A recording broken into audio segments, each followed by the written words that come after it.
Comilla town hall, যা বীরচন্দ্র গণপাঠাগার ও নগর মিলনায়তন নামেও পরিচিত, কুমিল্লা শহরের একটি ঐতিহাসিক স্থান।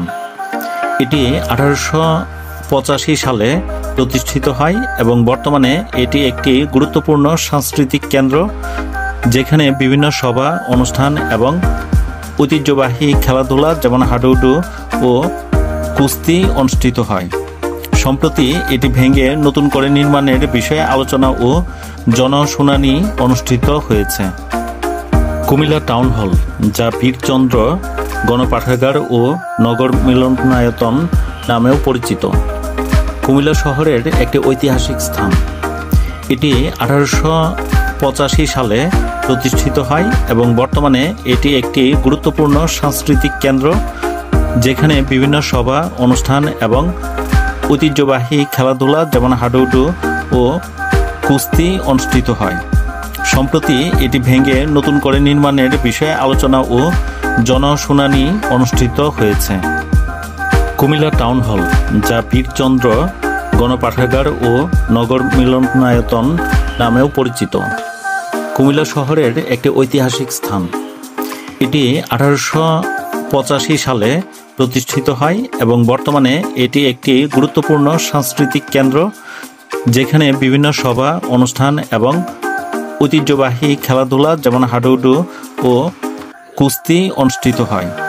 সম্প্রতি এটি ভেঙে নতুন করে নির্মাণের বিষয়ে আলোচনা ও জনশুনানি অনুষ্ঠিত হয়েছে। শত বছরের পুরনো এবং জরাজীর্ণ কুমিল্লা বীরচন্দ্র গণপাঠাগার ও মিলনায়তন টাউন হল আধুনিক ও নান্দনিক স্থাপত্যশৈলীর রূপ পেতে আর কোনো বাধা থাকছে না। সাংস্কৃতিক প্রতিমন্ত্রী টাউন হলের স্থলে নান্দনিক কমপ্লেক্স ভবন নির্মাণের বিষয়ে বলেছেন, টাউন হলের কাজ থেমে থাকার সুযোগ নেই। 2020 সালের শেষের দিকে অনেকটা ব্যবহার অনুপযোগী টাউন হল ভেঙে নান্দনিক কমপ্লেক্স করার প্রস্তাবনা উঠলেও বিশিষ্ট কিছু ব্যক্তি ও অনলাইন পত্রিকা এই উদ্যোগের বিরোধিতা শুরু করে। ওই বছরের 19 ডিসেম্বর টাউন হলের আধুনিকায়নের বিষয়ে গণশুনানিতে শিক্ষক, রাজনৈতিক, সামাজিক, ব্যবসা, বাণিজ্য, সাংবাদিক, সাংস্কৃতিক ক্রিয়া সহ সকল শ্রেণীর পেশার মানুষ অংশগ্রহণ করেন। নতুন নকশায় আধুনিক ভবন নির্মাণের দাবি জানায়। ওই দিন সাংস্কৃতিক মন্ত্রণালয়ের বিশেষজ্ঞ কমিটি গণশুনানিতে উপস্থিত থেকে নান্দনিক টাউন হল নির্মাণের পক্ষে কুমিল্লার 37টি প্রতিষ্ঠানের প্রতিনিধির বক্তব্য গ্রহণ করেন। নগরীর অনেকেই বলেছেন, কুমিল্লা টাউন হল অডিটোরিয়াম এবং গণপাঠাগারটি 100 বছরের পুরনো এবং জরাজীর্ণ। অডিটোরিয়ামে 500 লোকের সমাবেশ করাটা বেশ কঠিন, তাই এটি ভেঙে বীরচন্দ্র নগর মিলনায়তন ও গণপাঠাগার নামে আধুনিক নান্দনিক ভবন নির্মাণের প্রয়োজন। নতুন স্থাপত্য শৈলীর নকশায় 5000 লোক নিয়ে সমাবেশ করার মতো অডিটোরিয়াম এবং অনেক বেশি যৌক্তিক। শত বছরের পুরনো এবং জরাজীর্ণ কুমিল্লা বীরচন্দ্র গণপাঠাগার ও মিলনায়তন টাউন হল আধুনিক ও নান্দনিক স্থাপত্য শৈলীর রূপ পেতে আর কোনো বাধা থাকছে না। সাংস্কৃতিক প্রতিমন্ত্রী টাউন হলের স্থলে নান্দনিক কমপ্লেক্স ভবন নির্মাণের বিষয়ে বলেছেন, টাউন হলের কাজ থেমে থাকার সুযোগ নেই। 2020 সালের শেষের দিকে অনেকটা ব্যবহার অনুপযোগী টাউন হল ভেঙে নান্দনিক কমপ্লেক্স করার প্রস্তাবনা উঠলেও বিশিষ্ট কিছু ব্যক্তি ও অনলাইন পত্রিকা এই উদ্যোগের বিরোধিতা শুরু করে।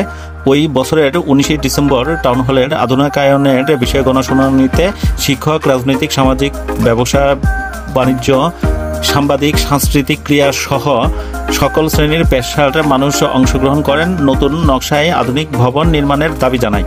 ওই দিন সাংস্কৃতিক মন্ত্রণালয়ের বিশেষজ্ঞ কমিটি গণশুনানিতে উপস্থিত থেকে নান্দনিক টাউন হল নির্মাণের পক্ষে কুমিল্লার 37টি প্রতিষ্ঠানের প্রতিনিধির বক্তব্য গ্রহণ করেন। নগরীর অনেকেই বলেছেন, কুমিল্লা টাউন হল অডিটোরিয়াম এবং গণপাঠাগারটি 100 বছরের পুরনো এবং জরাজীর্ণ। অডিটোরিয়ামে 500 লোকের সমাবেশ করাটা বেশ কঠিন, তাই এটি ভেঙে বীরচন্দ্র নগর মিলনায়তন ও গণপাঠাগার নামে আধুনিক নান্দনিক ভবন নির্মাণের প্রয়োজন।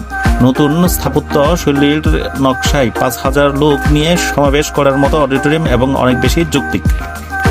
আপনারা ছবিতে দেখতে পাচ্ছেন মহারাজ বীরচন্দ্র মানিক্য বাহাদুর মহোদয়ের ছবি। মহারাজ বীরচন্দ্র মানিক্য বাহাদুর এই ছবিটি এখন পর্যন্ত এই কুমিল্লা টাউন হলে আপনি দেখতে পাবেন।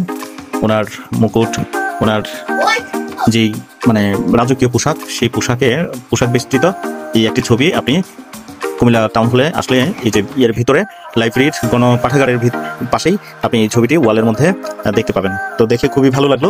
তো আমরা এই যে পাঠাগারে অনেক বই পাঠক বই পড়ছে। আপনাদেরকে টাউন হলটার সামনের দৃশ্যটা আমি দেখাচ্ছি আপনাদেরকে। দেখুন টাউন হলের সামনের পরিবেশটা কেমন, ডান পাশে বাম পাশে আপনাদেরকে ঘুরে ঘুরে দেখানোর চেষ্টা করছি আমি। আশেপাশে অনেক ভবন, নতুন নতুন নতুন ভবন হচ্ছে। তো এই টাউন হলটি আপনি যদি টাউন হলটির সংস্কারের পরে আসেন তখন দেখতে পাবেন টাউন হলটি আরও কত সুন্দর মানে সুসজ্জিত হয়ে যায়। তো আশেপাশের ভবন নিত্য নতুন ভবনের কাজ চলছে এবং কি এই যে টাউন হলের ভবনটির রং করা হয়েছে, দেখতে খুবই নান্দনিক লাগছে। তো যাই হোক, এই পর্যন্ত ছিল আজকে কুমিল্লা টাউন হল নিয়ে আমার এই ব্লগ ভিডিও। আশা করি আপনাদের ভালো লেগেছে। ভালো লাগলে অবশ্যই লাইক, শেয়ার, কমেন্টস করবেন। আর আমার চ্যানেলে নতুন হলে অবশ্যই চ্যানেলটি সাবস্ক্রাইব করে বেল বাটনটি অল করে দিবেন। তো ধন্যবাদ সবাইকে, দেখা হবে অন্য কোনো ভিডিওতে। ততক্ষণ পর্যন্ত ভালো থাকুন, সুস্থ থাকুন, আল্লাহ হাফেজ।